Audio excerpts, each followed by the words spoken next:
9. nodaļa. Tumšā zīme. Tikai nesakiet mammai, ka slēdzāt derības. Vīzlī kungs piekodināja Fredam ar Džordžu, kad viņi visi kopā sāka virzieties leju par purpuru paklātajiem kāpnēm. Neuztraucies, dēd, atbildēja smaidīgs Freds. Mēs esam nolēmuši šo naudiņu ieguldīt, tāpēc tās konfiskācija neietilps mūsu plānos.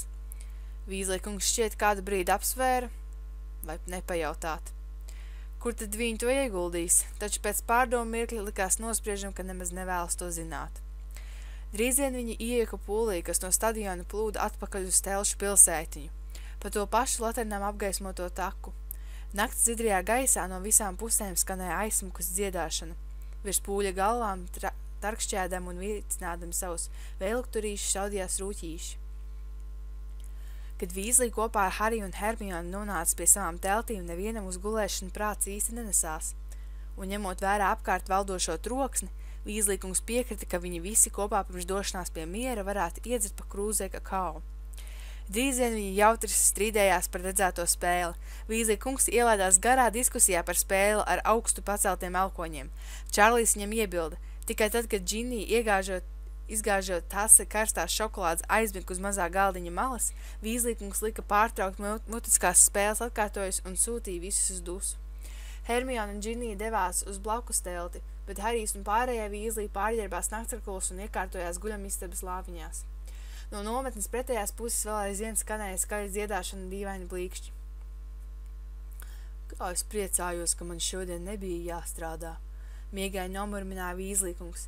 Es negribētu būt tādā ādā, kuri tikko iet pie īriem un iegalvo, ka svinēšana jāpārtrauc.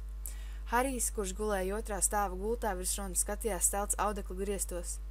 Brīdi pa brīdim varēja redzēt nozbumu kādu rūķīšu veilkturīti, bet pārsvarā viņš atcerējās vienu vai otru no kruma izsalajiem manerviem.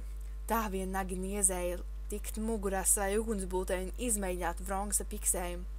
Žagaram ar visām viņa kustīgajām diagramām nebija izdevies Harijam izskaidrot, kā šis paņēmiens varētu izskatīties. Tad Harijs ieraudzīja sevi formā, kurai uz muguras bija izšūts viņa vārds, un iedomājās sajūtu, kāda varētu pārņemt dzirdot kā 100 000 pūles ierētas pēc tam, kad visās stadiona malās atbalsojies ludo maišalnieku balss. Jūsu uzmanībai, Poters! Harijs tā arī nesaprata, vai viņš to brīdi jau bija aizmidzis vai ne. Fantāzija par kruma cienīgo lidojumu tikpat labi varēja rādīties sapnī. Viņš aptvēra vienīgi to, ka pēkšņi Vīzlī kungs kaut ko kliedz. Celieties, Ron, Harij, ātrāk, celieties, nekavējoties! Harijs strauji pierāvās sēdus, un viņa galva atstās pret audeklu. Kas ir? Viņš vaicāja. Viņš neskaidri nojauta, ka noticis kas nelāks. No Telšu pilsētiņas puses nākošie troksņi izklausījās savādi. Dziedāšana vairs nedzirdēja. Varēja dzirdēt kliedzienus un skrejošu kājidipoņu. Noslīdējis no gultas, viņš pasniedzās pēc drānām, taču Vīzlī kungs, kurš pats bija uzvilcis džinsus pāri pižamām, uzsauca: Nav laika, Harij, paķer jaku un ej ārā, ātrāk! Harijs izsteidzās no telts, un viņam uz papēžiem sakoja arī Rons. Nedaudzo vēl degošo ugunskura gaismā Harijs ieraudzīja, kā cilvēki skrien uz meža pusi, bēgdam no kaut kā, kas pāri laukumam viņiem tuvojās, no kaut kā, kas brīd pa brīdim dīvaini noplaiksnīja un izgrūda šāvienu līdzīgus trokšņus. Skaļa ņirkšana, smieklas šaltis un piedzārus cilvēku bļāvieni nāca aizvien tuvāk. Beidzot spēcīgas zaļas gaismas uzliesmojums izgaismoja netiekošo. Cieši sastājušies burvju bariņš virzījās cauri Telšu pilsētiņai ar augšu parceltiem zižļiem. Harijs piemiedz acis. Izskatījās, it kā viņiem nebūtu seju. Tad viņš saprat, ka burvju galvas sedz kapucis, bet sejas apslētas ar maskām. Augstu virs viņiem gaisās kārpjās 4 groteski izslocītas figūras. Likās, ka burji uz zemes būtu marionējoši dīdītāji, bet cilvēki gaisā lēlisko rausa neredzamas aukliņas, kuras savienotas ar zīžu galiem. 2 figūras bija mazākas par pārējām. Pūlītim pievienojās aizvien jaunu burvi. Viņas smējās un rādīja augšup uz lidojošiem ķermeņiem. Pūlim pieaugot, viņa apgāza un samina teltis. Reizi vai divas Harijs redzēja, kā kāds no soļotājiem ar zizli aizmēž no ceļa traucējušo telti. Vairākas teltis aizdegās, kliedzieni kļuva aizvien skaļāki. Viennakt degošajām teltīm pēkšņi izgaismoja gaisā kūliņojošus cilvēkus, un Harijs ievēroja, ka viens no viņiem ir Robertsa kungs. Telšu apmetas pārziņas. Varēja nojaust, ka pārējie 3 ir viņa sieva un bērni. Viens no buriem parāva zizli, liekot Roberta kungsai apgriezties ar kājām gaisā. Viņas naktskrasts nošļuka, atsegdams apjomīgās bumbierenes. Nabaga sieviete mēģināja piesiekties, bet pūle zem viņas ļaunā priekā uināja un auroja. Tas ir pretīgi, nomurmināja Rons, ievērojis, ka mazākais no vientiešu bērniem 60 pēdu virs zemes sāk griezties kā vilciņš. Mazā galviņa ļenganas valstījās te uz vienu, te uz otru pusi. Tas patiešām ir pretīgi. Pasteidzās arī Hermiona un Džinija, vilkdam pāri naktskarklus pēteļus. Aiz viņām parādījās arī Vīzlīkungs, tajā pašā mirklī no zēna telts, pilnīgi saģurbešies atrotītām piedurknēm un paceltiem ziļiem izsteidzās Bils, Čārlijs un Persijs. Mēs palīdzēsim ministrijai, Vīzlīkungs uzsauca, censdamies pārklēt apkārt valdošo troksni un arī uzrotītums piedurknes. Jūs visi pazūdīt mežā un turieties kopā. Es atnākšu jums pakaļ, kad būšu tikuši galā ar šo ļembastu. Bils, Čārlijs un Persijs jau skrēja pretīm pūlim. Vīzlīkungs metās pakaļ dēliem. Ministrijas būri no visām pusēm steidzās uz nekārtības vietu. Pūle zem Roberta ģimenes arvien tuvojās. Ejam, Freds sacīja paņemdams Džiniju pie rokas un vilkdams māsu uz meža pusi. Harijs, Rons, Hermiona un Džordžs sekoja. Nonākuši līdz pirmajiem kokiem, viņa atskatījās. Pūle zem Roberta ģimenes likās vēl lielāks. Bērni redzēja, kā ministrijas burvi mēģina izlausties cauri cilvēku rindām, lai piekļūtu maskotiem burvi pūļu vidū. Taču īpaši viegli tas nevedās. Izskaties, ka ministrijas pārstāvi baidās izmantot burvestības, lai nenodarītu pāri Robertu ģimenei. Krēsainās laternas, kas iepriekš izgaismoja ceļu uz stadionu, nu jau bija izdzēstas. Starp kokiem klīda tumši stāvi, raudāja bērni, satraukti kliedzieni un panikas pārņemtas balsis tricināja augsto nakts gaisu. Harijs jūta, kā viņa te uz vienu, te uz otru pusi stumda cilvēki, kurus sejas viņa nespēja saskatīt. Tad Rons iebļāvās sāpēs. Kas notika? Satraukt iesaucās Hermiona, apstādinās tik pēkšņi, ka Harijs uzskrēja viņai virsū. Ron, kur tu esi? Ak, es muļķi, spīžo! Viņa ziža galā iedigās gaismiņu, un meitene ar šauro staru izgaismoja taku. Rons gulējis garšļauku zemē, paklupus koka saknes, viņš dusmīgi noteica, atkal pacēdamies kājās. No ar tādam izmēra pēdām grūti ir nepaklupt, kāds aiz muguras novilka. Harijs, Rons un Hermiona strauji atskatījās.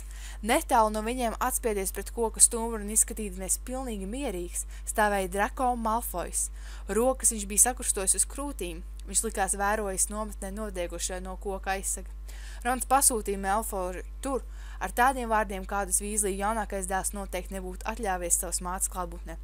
Pievalda mēli, Vīzlī, bālajām acīm nozibot teica Malfoys. Vai tik jums nav jāsteidzas tālāk? Jūs taču negribēsiet, lai viņi pamana viņu, ko? Viņš pamāja uz Hermionu, un tajā brīdī no apmetnes puses atskanēja bumbas sprādzieniem līdzīgs troksnis. Apkārtējos kokus izgaismoja zaļas gaismas uzplaiksnījums. Ko tas nozīmē? Hermiona izaicinoši jautāja. Grangera, viņa neieredz vientiešus, Malfoys paskaidroja. Varbūt arī tu vēlies pieveterināties gaisā, demonstrēdama savas pantalonus. Ja tā, pagaidi tepat. Viņa nāk tieši uz šo pusi, un mēs varētu par to gardi pasmieties. Hermiona ir ragana, noņurdēja Harijs. Tev pat ir tiesības uz savu viedokli, ļauns maidinums sēsīja Malfoys. Ja jūs uzskatāt, ka viņa neatšķirs Drāņķesini, palieciet vien uz vietas. Pievaldi mēli, iesaucās Rons.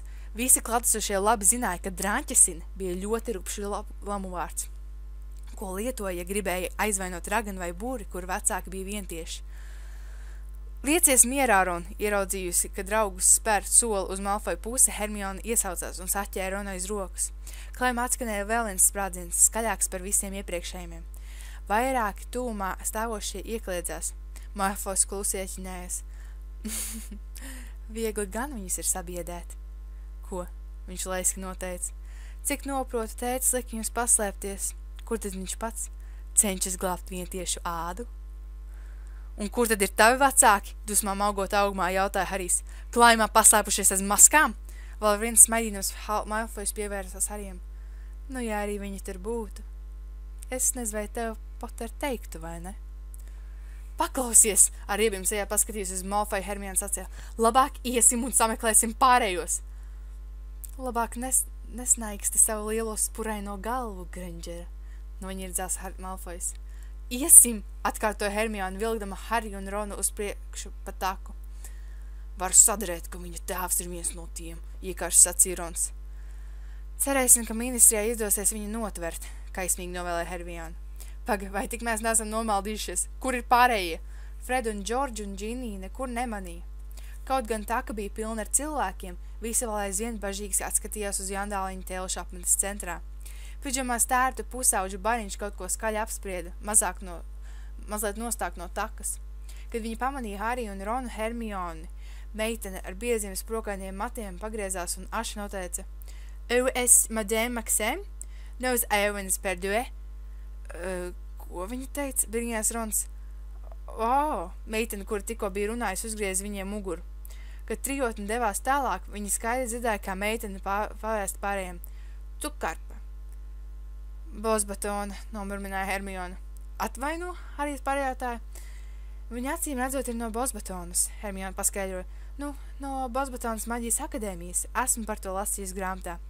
Maģiskās izglītības iespēja izvērtējums Eiropā. Ak, grāmatā, skaidrs, Harijs noteica. Freds un Džordžs nevarēja aizklīst nekur tālu. Rons nospried izvilkdams savu zīzlu, un tāpat kā Hermione iedegdams tā galā gaismiņu. Harijs sāka meklēt savējo, taču nespēja atrast jakas kabatā, viņš atrada tikai virsrādi. Nevar būt, es esmu pazaudējis zīzli. Tu joko. Rons un Hermione pacēla savus zīžus augstāk, lai to mestie šaurie stari izgaismot zemi plašākā lokā. Harijs aplaida skatienu visapkārt, taču zīzli nekur nemanīja. Varbūt tas palika teltī? Rons ieminējās. Varbūt izkrit no kabatas, kad mēs skrējām, Hermione uztraukusies acī. Jā, Harijs noteica, varbūt. Esot burvju pasaulē, zīzlis Harijam gandrīz vienmēr bija līdzi, un atklājums, ka šajā brīdī nāksies iztikt bez burvja galvenā rīka, lika viņam justies neaizsargātam. Aiz muguras kaut kas nočābēja, un visi trīs bērni salēcās. Tur, no tuvējā krūma pudura ārā lauzās mājas elfa Vinkija. Viņa kustējās ļoti dīvaini, izskaties, ka kaut kāda neredzama spēka pūlētos viņu noturēt un atvēl atpakaļ krūmos. Apkārt ir sliktie burvi, viņa apjukus nopīkstējusies pieliekdamās un uz priekšu un pūlēdamās tik tālāk uz priekšu. Cilvēki, augstu gaisā, augstu gaisā, Vinkija taisās, ka tiek. Un elfa elšot un pīkstot cīnīties pret kavējušo spēku pazuda koku takas otrā pusē. Kas viņai lēcies? Rons brīnījās noskatīdamies viņai nopakaļ. Kāpēc viņa nevarēja paskriet normāli?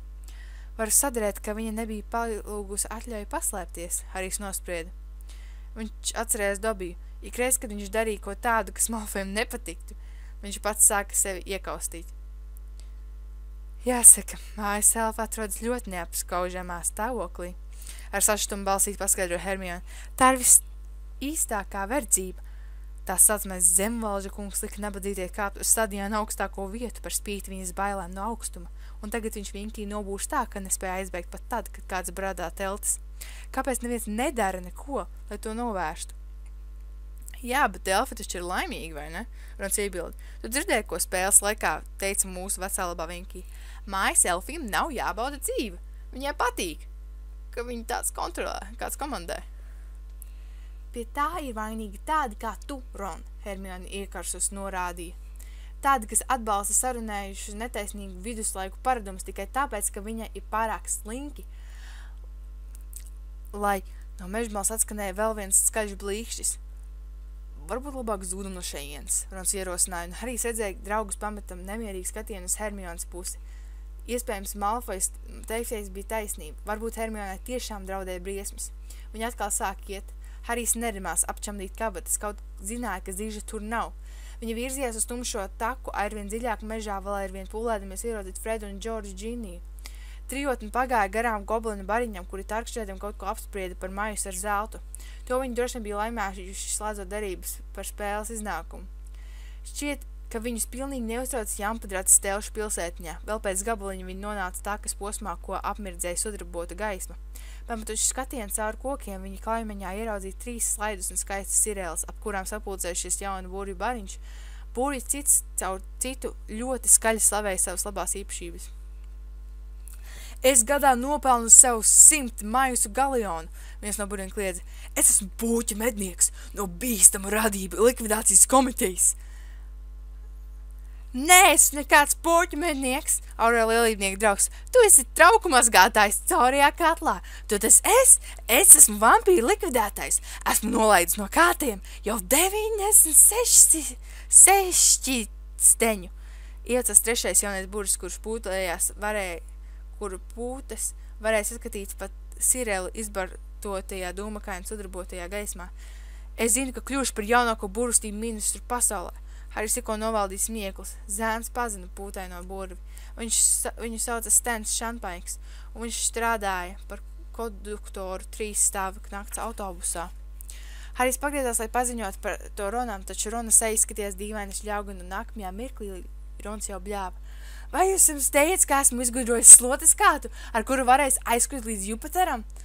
Nu, vai zini? Hermione atkal noteica. Meitene kopā ar Hariju sagrāba drauga iz rokām, apgrieza seju pretējā virzienā un aizveida tālāk mežā. Kad Sirela un to pielūdzēja balss troksni vairs nevadzirdēja, viņa bija nonākusi dziļi mežā, meža biesūknī. Izskaties, ka šeit viņi ir vieni, apkārt viņiem daudz klusāks. Harijs pameta skatienus apkārt, varbūt visprātīgākais būtu palikt tepat, mēs dzirdētu katru, kas tuvotos no jūdas attāluma. Tikko viņš izteica šo vārdus, no koku pudru viņam tieši priekšā iznāca Ludo maišalnieks. Pat vārgajā divu zižļu mestajā gaismā Harijs varēja saskatīt, ka maišalnieks ir pārties līdz nepazīšanai. Viņš vairs neizskaties pēc omalīgās sārtvaiģa, arī atsperīgums no viņa gaitas likās zudis.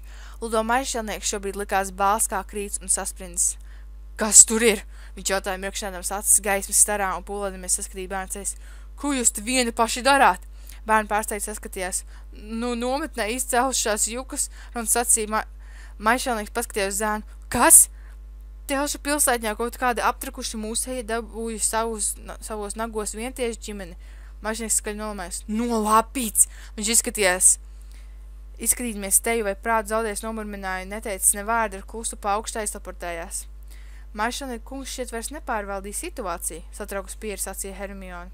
Tomēr viņš bija izcils triecējs. Rons noteica pārējiem pa priekšu iedams vēl tālāk prom no takas un uz nelielu klājumu pusi. Tad viņš apsēdās sausas zāles laukumiņā, kāda koka pakājē. Limburtis Lapsenis. Viņa karjeras laikā 3 reizes pēc kārtas uzvarējušas līgas čempionā. Rons izņēma no kabatas mazo kruma figūriņu, nolika to zemē un sāk vērot, kā tā pastaigājas. Tad, kā īstais krums, arī viņa atveica staigāja mazliet gāzelādamies, un viņam bija mazliet kumpa muguru. Uz savām glīkajām kājām viņš izskatījās krietni necilāk kā savs slotas kāta. Harijs ieklausījās trokšņos no nometnes puses. Vēl ar vienu valdīja klusums, varbūt jukas bija beigušās. Ceru, ka pārējiem nekas nav noticis, pēc mirkļa ierunājās Hermione. Viss būs kārtībā, Rons sacīja. Iedomājies, ja tavs tētis ņoķertu Lūciju Malfoju, noteica Harijs apsēdinies līdzies Ronam un vērotams, kā mazā kruma figūriņa lempīgi klīst pa kritušajām lapām. Viņš vienmēr teicis, ka labprāt dabūtu tādus pierādījumus par Malfoju tumšajām lietiņām. Tad nu gan mūsu draudziņš Drako vairs nesmaidītu, Rons pieminēja. Man tomēr žēl to vientieši, uztrauksis atgādināja Hermione. Ja nu viņus nevarēs nolaist zemē, gan jau varēs, Rons mierinoši sacīja. Gan jau kaut ko izdomās. Neprāts, ja tā padomā, kaut ko tādu iesāk naktī, ka te ir vai visa burvestība ministrija, Hermione brīnījās. Tu kā viņi domā izvērties no atbildības? Kā jūs domājat, vai viņi būs sadzērušies, vai viņi ir vienkārši meiteni pēkšņi apklusa un paskaties pāri plecam? Arī Harijs un Rons strauji atskatījās, izklausījās, ka klājumam kāds streipuļotums tuvojas. Viņi gādīja izklausījumies starp tumšajām koku skanošos nevienmērīgos soļus. Soļi negaidot apklusa. Kas tur ir? Harijs iesaucās. Klusums. Harijs piecēlās kājās un paskatījās aiz koku, pie kura viņa ar Ronu sēdēja. Bija pārāk tumšs, lai varētu redzēt īpaši tālu, taču zēns spēja sajust, ka turpat aiz viņa redzamības robežas kāds stāv. Vai te kāds ir? Viņš jautāja. Un tad, bez mazākā brīdinājuma, klusuma pāršķēla balss, kādu viņi iepriekš mežā nebija dzirdējuši. Turklāt tās bija baiļu kliedziens, bet drīzāk burvestība – masmorde! Un no tumsas sabiezējuma, kurā bija urbušās Harija acis, izšāvās kaut kas milzīgs, zaļš un mirgojošs. Tas pacēlās pāri koku galotnēm un uzlidoja debesīs. kas te? Ronu aizrāvās elpa. Viņš pierāvās kājās un nenolaizams acu no dīvainā veidojuma. Īsu mirkli Harijam likās, ka tā varētu būt vēl viena rūķīša veidot figūra. Tad viņš saprata, ka tā ir milzīga miroņgalva, ko veidoja kaut kas milzīgs, smaragdzaļām zvaigznēm. Līdzīgs. No galvas kausa mutes, kā mēlis šaudījās šķūska. Bērns skatījās, kā miroņgalva mirdzēdama zaļgana dūmu oreolā, kā melnajās debesīs iezīmētas jaunas zvaigznēs, ceļš aizvien augstāk un augstāk. Pēkšņi mežā visapkārt viņam atskanēja šausmu pilna kliedzieni. Harijs nesaprata, kāpēc, taču vienīgais iespējamais iemesls likās miroņgalvas negaidītā parādīšanās. Acīm redzot, tā jau bija pacēlusies pietiekami augsts, lai izgaismotu visu mežu. Līdzīgi šausminoši neonu reklāmai. Zāns ar acīm murgās tumsā pulēdamies saskatīt cilvēku, kas uzbūras galvaskausu, taču nevienu nemanīja. Kas tur ir? Viņš vēlreiz ieklausījās. Harij, nāc, kusties taču! Hermione bija pagrābusi viņa jaku pie pleciem un vilka viņu atmuguriski projām. Kas noticis? Harijs jautāja pārsteigts ieraudzījis, ka draudzenes seja ir krieti bālā un tajā sastinguši šausmu izteiksmi. Tā, Harij, ir tumšā zīme! Hermione noveidējās, cik spēka vilkdama zēnu tālāk. Pats zini, kā zīme? Voldemorta! Harij, kusties! Harijs pagriezās, Rons steidzīgi pieliecās, lai paņemtu savu mazo krumu, un viņi visi trīs metās pār klājumiem, taču pirms viņi pagūs spērt vairāk par pāris steidzīgiem soļiem, gara paukšu kāda pavēstīja par 20 burju parādīšanos no zila gaisa, atelportējušies burju ielēnas bērnus. Harijs apmetās riņķī, un sekundes daļā pagūva pamanīt vienu vai 20 burju bija pacēlušies savu zilu, un visi 20 ziži bija pavērsti viņam, Ronam un Hermionem. Daudz nedomādams Harijs nokliedzās. Gulties! Un sagrābas draugus norāva viņu zemē. Stulbo! Ierēcās 20 balsu un nozibēja zilbinoša uzplauksņa virkne. Harijs jūta, kā uz galvas nošūpojas mati, it kā klājumu būtu pārskrējis spēcīga vēja brāzma. Pacēlis mata tiesu galvu, viņš redzēja nikni sarkans gaismas žipus, viņš izšaujamies no zižiem. Aizdojam pāri nokritušajām galvām vairāk zipšņi saskrējās gaisā, citi atstās pret koku stumbriem un aizlēkāja tumsā. Beidziet! Nokliedzās patīsma balss. Beidziet, tas ir mans dēls! Harijam pārstāja šūpoties. Viņš pacēla galvu mazliet augstāk. Tieši pretī stāvošais burvis nolaida zizli. Zāns apvēlās otrādi un ieraudzīja, ka uz trijotnes pusi nāk pārbiedāts Vīzlīkungs. Ron, Harij, Vīzlīkunga balss drebēja. Hermione, vai jums nekas nekaiš? Pājam malā, Artūr, sacīja dzedras turpa balss. Tā piederēja Zemvalža kungam. Viņš kopā ar vairākiem citiem ministra buriem tuvojās bērniem. Harijs pats piecēlās kājās un pagriezās uz viņu pusi. Zemvalža kunga sevi bija sašķiebuši šārpārtīgas dusmas. Kurš no jums to izdarīja? Viņš uzbruka un dzestro acu skatiens lēkāja no viena bērna uz otru. Kurš no jums uzbūra tumšo zīmi? Mums ar to nav nekāda sakara, norādījums uz miroņgalvu iesaucās Harijs. Mēs neko nedarījām, Rons piebalsoja bērzādams elkoni un ar sašutumu raudzīdamies uz tēvu. Kāpēc jūs gribējāt mums uzbrukt? Nemalojiet, kungs, Zemvalža kungs pavēlēja. Viņa zilsējas vien bija pavērsts Ronam un likās, ka Zemvalža acis tūlīt izsprāks no pieres. Šita ministra ierēdnis ir mazliet nojūdzies. Mēs jūs pieķērām noziegumu vietā. Bērtuli, čuksts nomirināja nepazīstams ragana garos vilnas virsvēkos. Tie taču ir bērni, Bērtuli. Viņi nekad nespētu. No kurienes parādījās zīme, žigli iesaucās Vīzlīkungs. No turienes, drebēdama atbildēja Hermione un norādīja uz vietu, no kuras atskanēja balss. Tur aiz kokiem kāds bija, izkliedza vārdus, izklausies pēc buramvārdiem. Ak, tad stāvēja tur, vai tiešām? Pievērstams izvelba tās acis Hermionei pavēstīja Zemvalža kungs. Turklāt katrs viņa sejas vaips pauda neticību. Pateica buramvārds, ko? Jūs jaungudzīt liekas ļoti smalki zināt, kā izsauca zīme. Taču šķiet neviens cits ministries būrs izņemot Zemvalža kungu pat nepieļāva iespēju, ka Harijs, Rons vai Hermione varēja uzburt miroņgalvu. Gluži otrādi, tūlīt par Hermiones vārdiem viņi vēlreiz pacēla zižus, tikai šoreiz pievērstos Hermiones norādītajā virzienā un piemieguši acis mēģināja kaut ko saskatīt starp tumšiem kokiem. Mēs esam ieradušies par vēlu, papurnājies galvu noteica ragana vilnas reitasvārkos. Viņi jau ir projām aizsalportējušies. Nedomāju gan, teica Būris ar pašķirtu brūnu bārdiņu. Tas bija Eimos Digorijs, Sedriga tēvs. Mūsu stulbiņa aizlidoja uz to pusi, ja tur kāds bija, tie iespējams viņu ķēra. Eimos, esiet piesardzīgs, brīdinoši izsaucās vairāk Būri, kad Digorija kungs iztaisnojas plecus, pacēla zizli. Pārgāja pāri klājumam un nozuda tumsā. Hermiona noskatījās, kā Būris pazūd tumsā ar roku piespiedusi muti. Pēc pāris sekundēm atskanēja Digorijas sauciens. Jā, mēs trāpījām, te kāds ir, bezsamaņā, tas ir, nolaupīts. Tu ko noķēri? Iesaucās Zemvalžu kungs, un viņa balsī skanēja neticība. Ko? Kas tur ir?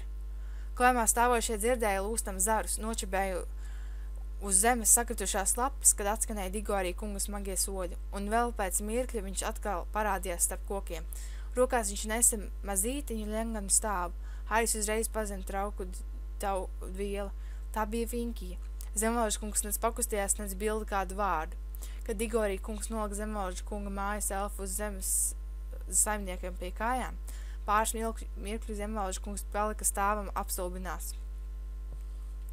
Bālijā sejā liesmojošās acis viņš nenolaida no Vinkijas, tad viņš pamazām atguva runas spēju. Tas nav iespējams, viņš raustīgi sacīja. Nē. Tad viņš apgāja apkārt Digorija kungam un devās uz vietu, kur Digorijs bija atradis Vinkiju. Velti, Zemvalžu kungs, Digorija kungs nokliedza viņam nopakaļ. Neviena cita tur vairs nebija, taču Zemvalžu kungs šķiet negrasījās ticēt Digorija teiktiem uz vārdu. Varēja dzirdēt, ka tumsā nozdušais Būris kaut ko meklējot laužas caur krūmiem. Mazliet mulsinoši, drūmi noteica Digorija kungs, nopētījums bezsamaņā guļošo Vinkiju. Bērtuļu Zemvalžas mājas elfa. Es gribēju teikt, liecies mierā, Eimus, klusi sacīja Vīzlikungs.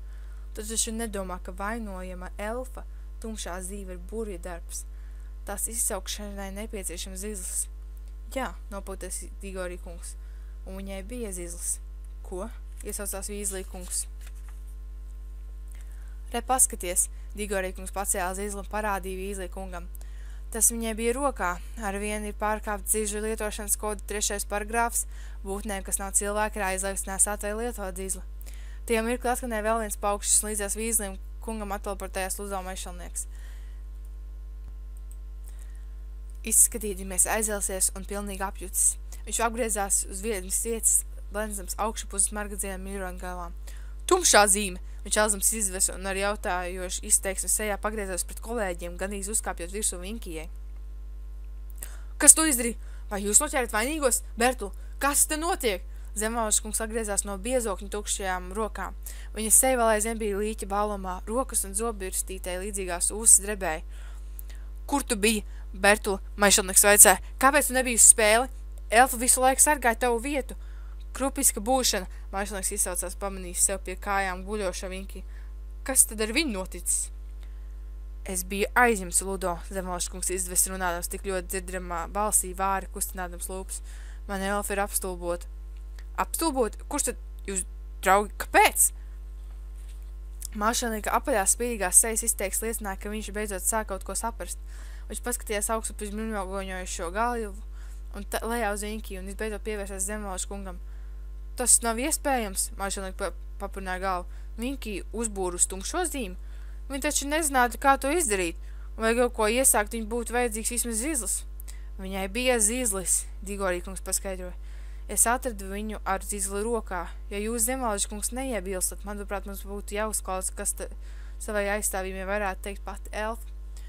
Zemvalžu kungs nekādu neizrunāja, vai ir dzirdējis Digorija kungu teikto, taču Digorija kungs likās viņu klusēšanu uztēra kā piekrišanu. Digorija kungs pacēla savu zizli, pievērsa to pret Vinkiju un sacīja modinātumu. Vinkija vārki sakustējās, milzīgās brunās acis lēni pavērās, un elfa vairākas reizes apstulbus tās pamirkšanāja. Būrju pulciņš klusēdams vēroja, ka viņa drebēdam pieceļ sēdus.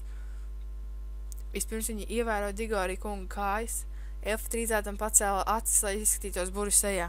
Tad viņa lēnāk paskatījās augšup debesīs. Viņas lielās mirdzošās acis Harijs ieraudzīja divus milzīgus galvaskausus atspulgus. Viņa aizrāvas elpu pamatus, izmisuši skatienu apkārt ļaužu pilniem klusumam. Viņa sāk izbiedāt šņukstēt. Elfa, stingrā balsī runāja Digorīkungs, vai jūs zināt, kas es esmu? Es strādāju maģisko būtnu kontrolas nodaļā. Sežot turpat zemē, Vinkī sāka šupoties uz priekšu un apakaļ. Elfas elpa kļuva saraustīta. Harijs pēkšņi atcerējās Dobiju brīžu, kad mājas elfa pārņēma šausmas par pašu nepaklausību saimniekam. Kā jūs redzat, šeit pirms neilga laika brīža ir uzburta tumšā zīme, Digorīkungs uzrunā Vinkī. Un tūlīt pēc tam mēs atradām jūs tieši zem šīs zīmes. Ko jūs varētu paskaidrot? Es to nedarīju, kungs, Vinkī noelsās. Es nezinātu, kā to darīt, kungs. Kad mēs jūs atradām, jūs rokā bija zizlis, Digorīkungs nolikās mierā. Kārtīdams atrasto zizli elfas acu priekšā, bet tajā brīdī, kad zizla apgaismoja miroņgals, mēstāja zaļā gaisma, kas bija pielējusi visu klājumu, Harijs zizli pazina. Tas ir mans zizlis! Zēns iesaucās. Visi klājumā stāvoši pastievas Hariju. Kā lūdzu? Nespēdams nosēst savām mosiņu pārvaicāja Digorīkungs. Tas ir mans zizlis, Harijs paskaidro. Es to pazaudēju.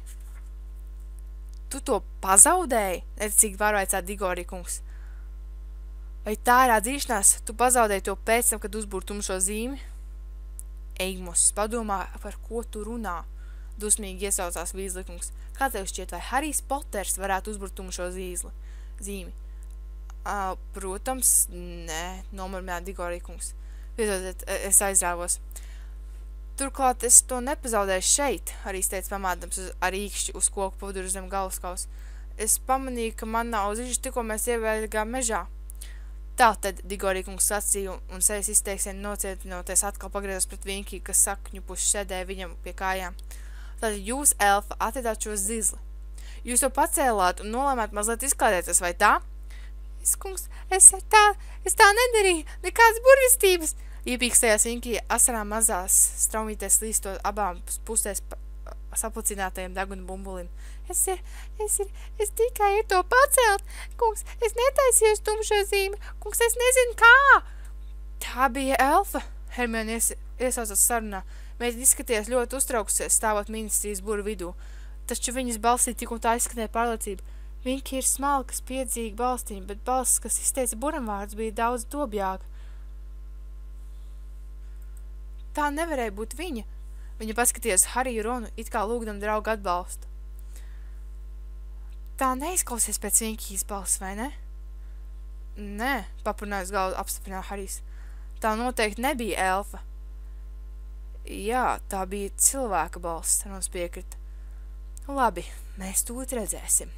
Digorīkungs noņurdēja, šķiet īpaši nepaļaudams uz to tikko dzirdēto. Nav nekā vienkāršākā noteikt, kāda ir pēdējā ar zizli veiktā burvestība, vai jūs, elfi, to zinājāt? Vinkī drebēdam izmisus papurnāja galvu, tā ka milzīgās ausis sitās gar viņas vaigiem. Digorīkungs vēlreiz pacēla savu zizlu un pielika tā galu pie Harija ziža galu. Teic to iepriekšējumu, Digorīkungs ierēcās. Harijs dzirdēja, kā Hermione vēlās iekliedzis, jo no divu zižu saskaršanās punkta izšāvās milzīgu miroņgalvu ar čūskas mēli.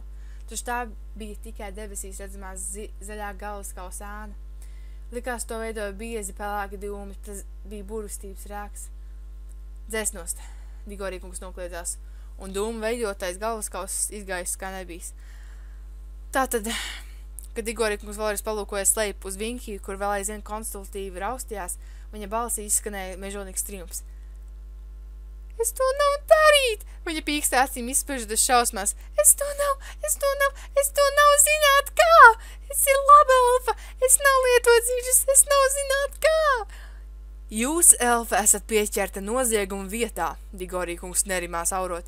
Atmaskot ar pārkāpumu vainīgo zizli rokā.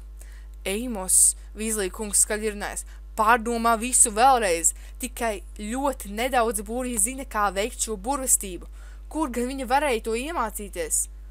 Varbūt Eimos grib teikt, katrā ziņā zemvalžu kunga izteiktā zilba skanēja ledainās dusmas, ka es no darba brīvajā laikā mēdzu mācīt saviem kalpiem izsaukt tumšo zīmi. Iesājas dzīvš nepatīkams klusums. Eimus Digorija spējuši izskaties pārbies. Zemvalku kungs, nē, nekā tam līdzīgi. Jūs tikko tevi vai apvainojāt divus šajā klājumā stāvojušus cilvēkus, un viņiem abiem vismazāk būtu iespējams piedāvāt saistību ar tumšās zīmes uzburšanu. Nu jau Zemvalku kungs gandrīz rēja.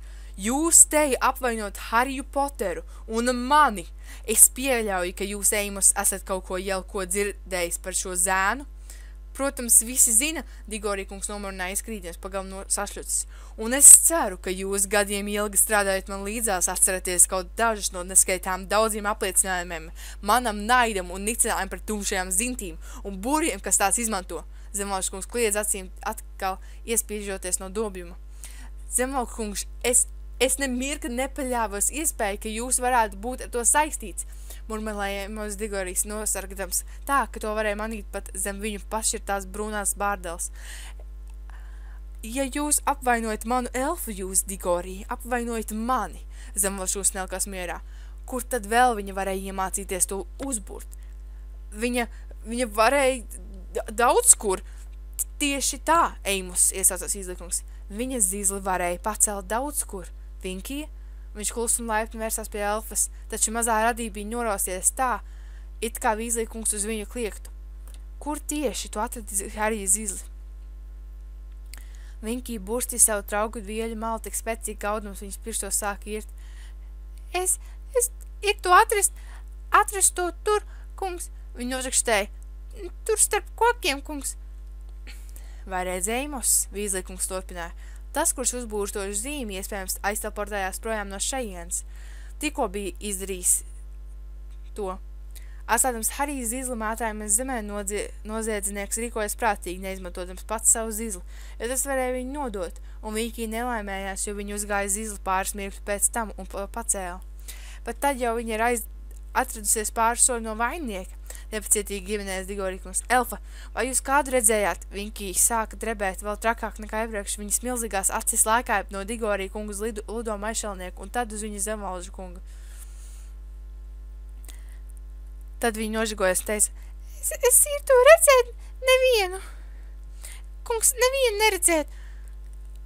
Eimus, Zemvalku kungs īsti noteica, es gluži labi apzinos, ka normālos apstākļos jūs varētu aizturēt Vinkiju, lai nopratinātu viņu savā nodaļā. Tomēr es gribētu jūs lūgt uzticēt to man pašam. Izties, ka Digorija kungs šis priekšlikums diezko nepatīk. Taču Harijam bija skaidrs, ka Zemvalku kungs stāvoklis ministrijā bija nozīmīgs, ka Digorija kungs neuzdrīksties iebilst. Varat nebežīties, viņa tiks sodīta. Zemvalku kungs ledēnā balsīs piebilda. Saimniek!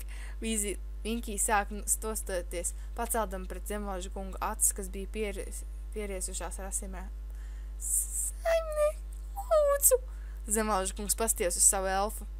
Viņa vaipst it kā kļuva asāki. Katra gruma tagad likās dziļāka nekā pirms brīža. Viņa skatienā nemanīja mazākās žēlstības. Vinkija šonakt uzdās tā, kā es nekad nespētu pat iedomāties. Viņš lēnām noteica. Es liku viņai palikt teltī. Es liku viņai palikt vietā, kamēr es pats tiktu galā ar sajaukumu, un tagad es uzzinu, ka viņa manī nav klausījusi. Tas nozīmē drēbes. Nē! Izpētās Vinkija mēsdamās Zemvalku kungam pie kājām. Nē, saimnieki! Tikai ne drēbes! Tikai ne drēbes! Harija zināja, ka mājas elfu var atbrīvot pasniedzot viņam vai viņai īstas drēbes. Bija žēl skatīties, kā Vinkija raudādām pie Zemvalku kunga kājām spiedza sev klāt savu trauku dielu. Bet viņa taču vien nobijusies, Hermione dusmīgi izspēra, mēsdam zīmeņu Zemvalku kungu virzienā. Jūsu elfa baidās no augstuma, un maskotie burvi bija pacēluši gaisā cilvēkus. Jūs nevarat vainot Vinkiju par to, ka viņa baidās trāvīties šiem neliešiem ceļā. Zemvalku kungs pasvēra soli atpakaļ, atraudams no savas elfas un paskatīdamies uz viņu tā, it kā Vinkija būtu kas netīrs un sapūs. Kas tāds, kas apgāna visus spoguļspožās skurpes. Man nav vajadzīga mājas elfa, kas mani neklausa, viņš augsta pasludināja, pavērstamies uz Hermioni. Man nav vajadzīga kalpone, kas aizmirst savu pienākumu pret saimnieku un pret saimnieka labo vārdu. Vinkija raudāja tik skaļi, ka viņas elses atbalstojās no visām klājuma pusēm. Iestāties nepatīkams klusums, ko pārtrauc Vīzlī kungs. Viņš klus noteica. Tad, es laikam vedīšos savējos atpakaļ uz telti. Ja nevienam nav iebildumu, Eimos, šis zizlis jau pateica mums visu, ko spēja. Vai tu lūdzu varētu atdot to Harijam? Digorīkums pasniedza Harijam zizli un zēns iebāza to kabatā. Iesim, Vīzlīkums klusi uzrunāja 3 draugus. Taču Hermione šie pat netaicies kustēties. Viņas skatiens vēl aizvien piekalts raudošajai elfai. Hermione, jau neatlaidīgāk iesaucās Vīzlīkums. Meitene pagriezās pakaļ Harijam un Ronam izgāja no klājuma. Kas tagad notiks ar Vinkiju? Hermione jautāja. Es nezinu, Vīzlīkums atzinās. Kā gan viņi izturēs pret Vinkiju? Hermione nespēja rimties. Digorija kungs visu laiku saukāja viņu par elfu, un Zemvalžu kungs, gluži labi zinot, ka viņam nav to darījusi, tomēr ņem un draud atlaist nabadzīti. Viņam pilnīgi nerūpa tas, kā viņa bija nobijusies vai nobaidājusies. Viņš izturēs tā, it kā viņa nemaz nebūtu cilvēks. Viņa nav cilvēks, Rons piebilda. Hermione pagriezās pie draugu. Tas, Ron, nenozīmē, ka viņai nav jūtu. Tas ir pretīgi, kā Hermione, es tev pilnīgi piekrītu. Vīzlīkums viņu strauji pārtrauca. Mudinādams meiteni iet uz priekšu, tomēr šis nav piemērotākais laiks elfu tiesību apspriešanai. Es gribētu ātrāk atgriezties pie mūsu telts. Kas notika ar pārējiem? Mēs viņus tumsā kaut kur pazaudējām, Rons sacīja. Tēt, kāpēc viss tā uztrauc par to miroņu galvu? Es visu varu paskaidrot, kad atgriezīsimies teltī. Vīzlīkums saspringti atbildēja. Taču tad, kad visi sasniedz meža malu, viņiem nācās aizkavēties. Tur, kur beidzās laukums, bija sapulcējies liels pulks izbijušies raganu un burri, ieraudzījuši Vīzlīkungu. Iznākam no meža, vairāki burri metās viņam pretī. Kas notiek? Kas tur uzbūra? Artūr! Tas taču nebija viņš! Satrauks balss citu jautāja. Protams, tas nebija viņš, nepacietīgi atteica Vīzlīkums. Mēs nezinām to, kas to izdarīja. Izstās, ka vainīgais pagūja aizteleportēties. Tagad piedodiet, es labprātāk dotos pie miera. Vīzlīkums ievadīja Hariju un Ronu Hermioni cauri pūlim, un 4 atgriezās nometnē. Te visi bija mierīgi, no maskotajiem buriem vairs nebija nemiņas. Tiesa klājumā vēl kūpēja vairākas izpostītas teltis. No zēna telts parādījās Čārlija galva. Tēt, kas notika? Tums atskanēja Čārlija balss. Freds, Džordžs un Džīnija atgriezās sveiki un veseli, bet pārējie kopā ar mani, atbaldēja Vīzlīkums pieliekamies un ielīzdams teltī. Harijs, Rons un Hermione viņiem sekoja.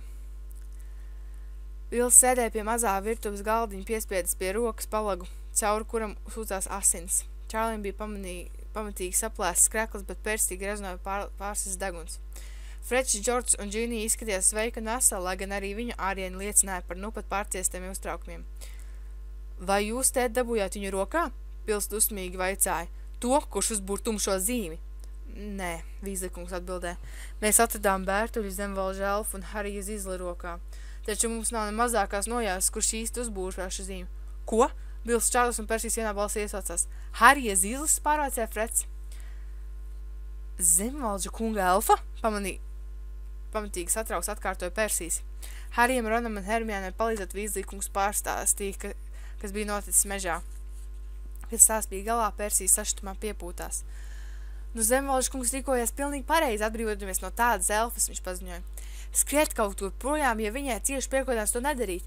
Apkaunot Zemvalžu kunga visas ministrijas priekšā, kā gan tas izskatītos, ja viņi nonāktu regulēšanas un kontrolas nodaļas darbinieku ziņā. Viņa neko sliktu neizdarīja. Viņa vienkārši nelaimējās, jo Vinkija nepareizajā laikā bija nepareizajā vietā, Hermione nošanās Persijam, kurš izties pa galam pārsteidz. Hermione līdz šim ar Persiju bija sapratusies visai labi. Katrā ziņā labāk nekā pārējiem. Hermione, burvis Zemvalžu kunga amatnā nevar atļauties mājas elfu, kas naktis skraida pa mežiem ar zizlu rokā.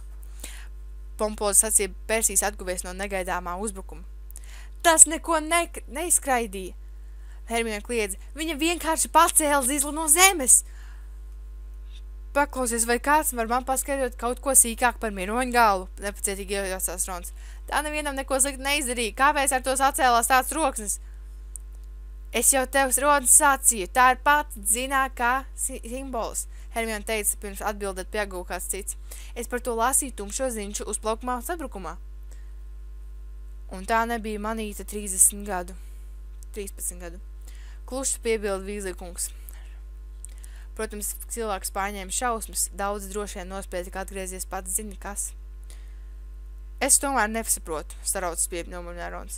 Nu, tas taču ir tikai apveids gaisā, Ron. Pats zini kas, un viņa līdzskrējēji uzbūra tumšo zīmi kreizes, kad bija kādu nogalinājuši. Vīzlī kungs nepatīgīgi skaidroja. Ja tu zinātu, kādas bailes tā iedvesa, tu nespēji pat iedomāties. Tu esi pārāk jauns.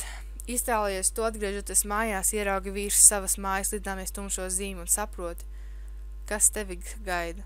Vīzlī kungs saviebās. Tas bija ļaunākais, kas varēja notikt, pats ļaunākais. Uz brīdi iestājās klusums. Tad Bils pacēdams palagu no rokas, lai apskatītu brūci, piebilda. Vai nu kas uzbūra mums šai zīmi šovakar, diemžēl nepalīdzēja. Tikko nāvējuši to ieraudzīja, viņi pārbijās un viņi visi aiztoportējās, un mēs nepagājām atmaskot kaut vienu no viņiem. Toties mums izdevās noķert Robertus, pirms viņi nogāzās zemē. Šobrīd viņiem pārveido atmiņu. Nāvēži? Harijs pārvaicāja. Kas ir nāvēži? Tā tiek dēvēti pati zini kā atbalstītāji, Bils paskaidroja. Manuprāt, šonakt mēs redzējām viņu pārpalikumus, vismaz tos, kuri nenonāca Azkabanā. Mēs, Bil, nevaram pierādīt, ka tie bija viņi, Vīzlī kungs nopūtās. Kaut arī droši vien tev ir taisnība, viņš pēccerīgi piebilda.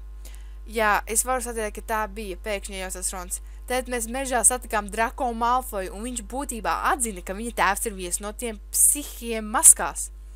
Un mēs visi zinām, ka Malfoju pinās ar paši zināt ko. Bet ko gan Voldemorta atbalstītāji Harijs iesāka, taču visapkārtēji satrūkās.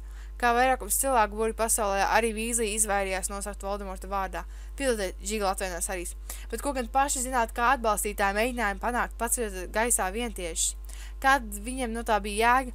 Jēga? Vīzlī kungs noteikti nedroši iesmējās. Harij. Paši zināt, kā varas godos notikt prieka pēc. Šonakt viņi iedzēra, acīmredzot nespēja savaldīties, neatgādinājuši mums pārējiem, ka viņu rindās vēl aizvien ir pietiekami daudz neliešu. Tāds mazs salidojums Vīzlī kungs pēdējos vārdus izskatīja pretīgums. Bet, ja viņi bija nāvējuši, tad kāpēc viņi aizteleportējās ieraudzējuši tumšo zīmi, vaicāja Rons? Viņiem taču bija jāpriecājas to ieraugot, ne? Ron pakustīja mazliet savas smadzenes, Bils sacīja. Ja viņi tiešām bija nāvēži, viņi darīja visu iespējamo, lai nenokļūtu Azkabanā. Kad paši zināt, kas cieta sakāvi, viņi meloja, ka paši zināt, kas piespieda viņus nogalināt un mocīt cilvēkus. Var sateikt, ka viņi bija bijušas pavēlnieks atgriešanās baidās vēl vairāk nekā mēs pārējie. Kad paši zināt, kas zaudēja varu, viņi nekliedz jau kāda saistība ar viņu un atgriezās starp mums, lai tur pilnīgi normāli dzīvotu. Nedomāju, ka pat paši zināt, kas būtu vairāk apmierināts ar viņu aizmirsušiem, vai ne? Tad, ja tas, kurš uzbūra tumšo zīmi, lēnām ierunājās Hermione, to darīja, lai izdarītu atbalstu nāvēžiem, lai viņi aizbietētu viņus, mēs Hermione varam tikai minēt, Vīzlī kungs atbildēja, bet viens gan ir skaidrs, tikai nāvēži zināja, kā uzburt šo zīmi. Es būtu pārsteigts, ka cilvēks, kas uzbūra to šonakt, reiz pas nebūtu bijis nāvēdis. Bet ja viņš tāds vairs nav, klausieties, ir ļoti vēls. Un ja mamma uzzinās, ka mēs par šonaks notikumiem, viņi uzsauksies ne pa jokam. Mums tagad vajadzētu vēl pāris stundu pagulēt un no rīta mēģināt tikt uz kādu agrāku aizslēgu, lai atgrieztos. Harijs uzlīd atpakaļ savā guļvietā. Galvā vēl aizvien dunēja zēns saprata, ka viņam būtu jājūtas nogurums, jo bija jau 3 naktī. Taču miegs viņam nenāca prātā, viņš bija nomodā un viņš bija uztraucies. Tātad pirms 3 dienām kaut arī likās, ka tas notika krietni senāk, bija pagājuši tikai 3 dienas. Viņš pamodās no tā, kā ar ētu plosīja dedzinošas sāpes. Un šonakt pirmo reizi pēc 13 gadiem debesīs atkal parādījās Lorda Voldemorta zīme. Ko tas varēja nozīmēt? Viņš iedomājās vēstuli, ko rakstīja Siriusam pirms aizbraukšanas uz Zivžoki ielas. Vai Sirius jau to bija saņēmis? Kad viņš atbildēs? Harijs raudzījies telts audeklā, taču nekādas lidojušas fantāzijas šoreiz līdzēja aizmukt. Harijs iesnaudzās vēl krietni brīdi pēc tam, kad teltī atskanēja Čārlija knākšana.